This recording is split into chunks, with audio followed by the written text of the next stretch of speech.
한인 가족의 미국 정착기를 그린 특별한 영화 미나리와 배우 윤여정이 미국과 유럽 각지에서 상을 휩쓸다시피 하면서 연일 화제가 되고 있습니다. 하지만 해외에서는 미나리를 보면서 우리와는 조금 다른 감동 포인트를 찾아냈는데요. 바로 온 가족이 함께 바닥에 누워있는 모습입니다. 많은 해외 네티즌들은 영화 미나리에 공감했고 감동의 눈물을 흘렸다는 반응도 많았습니다. 해외에서는 평범하다면 평범하고 큰 자극도 없는 내용에 왜 우리는 이렇게 감동을 받았을까라며 고민하는 모습도 보였습니다. 미국 매체들은 미나리의 감동 뒤에 있는 한국 가정의 전통에 주목할 필요가 있다며 이렇게 말합니다. 영화 미나리에서 가장 감동적인 순간은 가족들이 나란히 누워 잠자는 모습이다. 삶을 살아내기 위해 고군분투하며 스트레스에 지쳐 긴장을 풀고 마침내 휴식을 위해 누운 장면. 이동식 컨테이너 주택의 비좁은 바닥에 할머니부터 손자까지 온 가족이 누운 장면은 그들에게 신기함을 넘어 북받쳐 오르는 감동을 전달했다는 것입니다. 이에 건축 인테리어 매체들은 적극적으로 나서 온돌에 대해 설명하고 있습니다. 저 가족이 한 방에서 저렇게 누워있을 수 있는 이유는 온돌 때문이다 라고 말이죠.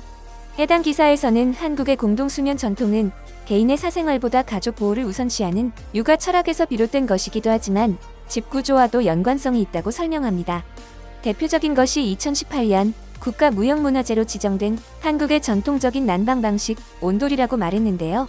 기사에서는 서양의 난방은 공기만을 데우기 때문에 바닥이 차가운 것을 막지 못했고 차가운 밑바닥과 접촉을 피하려고 테이블과 의자, 침대 등을 만들게 되었다고 말합니다. 그래도 여전히 발이 시려운 문제가 있었고 발밑에 카펫을 깔게 되었으며 신발을 신은 채 생활해온 것이라고 설명하면서 한국의 온돌에 대해 극찬을 아끼지 않았습니다. 반면 한국의 온돌은 바닥을 데우는 방식이어서 바닥에 앉거나 눕는 문화가 형성됐으며 현재도 거의 대부분 가정에서는 따뜻한 돌을 온수배관으로 대체한 현대식 온돌 형태를 사용하고 있다고도 알렸습니다. 기자는 여전히 영화 미나리의 감동을 온돌 바닥으로 이어가는 모습을 보였는데요. 온돌은 할머니가 손자와 나란히 앉아 TV를 보고 함께 고스톱도 치며 가족 유대감을 돈독히 하는 단순한 바닥 의미가 아니라 공간 경험을 공유하는 기본적인 요소가 됐다는 설명까지 덧붙였습니다. 또한 가족들이 힘들게 일한 뒤 집에 돌아와 함께 다투기도 하고 울기도 웃기도 하며 미래를 향한 꿈을 꾸던 온돌이 지금 한국의 빛나는 문화를 창조한 원동력이 되었다고 전합니다. 기사에서는 한국인들에게 가족이 함께 먹고 자고 시간을 보냈던 온돌 바닥은 그 자체가 생명력이 있는 생명체였다고 마무리됩니다. 해당 기사가 해외 커뮤니티에 공유되자 한국을 방문한 적 있는 외국인들은 아, 저건 온돌이야.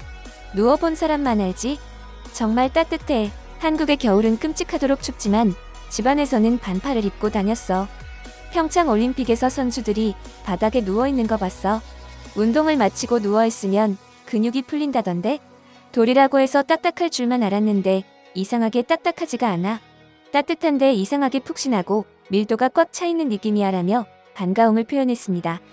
한국과 일본 두 나라를 다 방문해본 해외 네티즌은 더욱 온돌을 칭찬하고 나섰는데요. 일본에서 겪은 다다미 바닥에 질색을 했던 경험이 있었기 때문입니다. 한국에 온돌이 있다면 일본에는 다다미 바닥에 유일하다시피 한 코타츠 난방이 있습니다. 다다미는 일본에서 예로부터 사용되어 온 전통식 바닥재로 집과 돗자리를 꿰매 만든 것인데요. 일본식 돗자리 속에 짚을 5cm 정도 두께로 채워넣고 위에 돗자리를 다시 지워 꿰맨 것으로 일본 가정집에서 흔히 볼 수 있는 다다미 바닥은 주거 문화생활의 가장 큰 특징입니다. 특히 일본의 전통적인 숙박시설인 료칸에는 대부분 객실 바닥이 다다미로 이루어져 있는 것을 볼 수 있죠. 일본은 주거환경이나 호텔에서도 다다미의 자연스러운 돗자리 느낌을 살려 일본식 감성은 정갈하면서도 절제됐다라는 이미지를 해외 시장에 인식시키기 위해 애써왔는데요. 따라서 외국인들은 다다미에 대한 환상을 갖고 있었다고 합니다. 매우 동양적이고 정적이며 자연 친화적인 그 느낌에 기대가 컸다고 하는데요. 일본에 도착하기 전까지는 말이죠. 일본에 도착해 전통을 자랑하는 료칸에 도착한 순간 그 환상은 산산조각 나버리고 말았다는데요. 외국인들이 다다미에 경악한 첫 번째 이유는 바로 끔찍하게 고약한 냄새였습니다. 일본은 사면이 바다로 둘러싸여 있는 섬나라이기에 습기가 많은 것으로 유명한데요. 따라서 주택문화에서 습기를 제거하기 위해 오랫동안 발버둥을 쳐왔습니다. 그래서 발달된 것이 바로 다다미인데요. 우리가 여름에 돗자리를 사용하듯이 통풍이 잘 되는 볏짚 재질의 다다미 바닥재는 여름철에는 습기를 흡수하고 겨울철에는 방바닥이 차가워지는 것을 막아주는 역할을 했습니다. 하지만 다다미의 이 유일한 장점인 흡수성이 치명적인 단점으로 작용하고 있는데요. 액체를 쏟으면 바로 썩어버려 지옥을 경험하게 된다고 합니다. 문제는 어떤 오염이 되더라도 청소가 쉽지 않다는 것인데요. 일본인들은 자신들은 늘 깔끔하고 청소를 잘하기에 관리만 잘하면 아무 문제가 없다. 청소를 제대로 못하는 게으른 사람들의 핑계라고 다다미의 장점을 옹호하고 나섰지만 문제는 소재 특성상 관리 자체가 어렵다는 것에 있습니다. 다다미는 볏짚과 같은 천연 소재여서 액체를 쏟는 순간 바로 흡수됩니다. 흡수된 액체는 5cm 두께의 집 속으로 스며들어가 안쪽부터 썩어 나오고 바깥쪽에는 곰팡이가 피고 겉은 부식되어 버려 결국 썩는 듯한 고약한 냄새를 내게 되는 것이죠. 그냥 물이라면 그나마 바로 닦고 건조시킬 수 있지만 음식의 국물, 아기의 소변이라면 정말 최악인데요. 2019년부터 시작된 일본 불매운동 여파로 인해 일본에는 한국인 관광객이 거의 없다시피 할 만큼 줄어들었습니다. 대신 그 빈자리를 중국인이 채웠는데요. 가뜩이나 취약한 일본 숙박시설의 다다미 바닥은 나만한 게 없을 정도라고 합니다. 아기의 소변이라면 그나마 덜하겠지만 이유를 알 수 없는 성인들의 배설물까지 거의 테러 수준으로 더럽혀 놓았다고 하니 그 불결함은 상상도 못할 지경인데요. 결국 다다미가 썩게 되면서 일본 숙박시설에서는 퇴비와 비슷한 냄새가 나게 됩니다. 다다미를 살릴 수 있는 유일한 응급 조치는 액체를 흘리자마자 마른 걸레로 수차례 닦은 뒤 탄산 나트륨이나 알코올로 소독하고 마른 걸레로 건조시키는 것을 수차례 반복하는 것이라고 하는데요. 하지만 성공을 해도 돗자리 겉면이 부스러지고 부식될 수밖에 없다고 합니다. 다다미 표면에 있는 결에 낀 먼지와 방문객들의 각질은 청소하기가 어렵습니다. 그래서 일본인들이 단이라고 부르는 진드기와 비슷한 일명 다다미 벌레가 생기는데요. 이 벌레는 모기와는 차원이 달라서 한번 물리면 엄청나게 가렵고 따가운 고통에 날을 새는 경우까지 있을 정도라고 합니다. 그래서 주기적으로 전용 살충제를 써가며 관리해야 하는 번거로움까지 있습니다.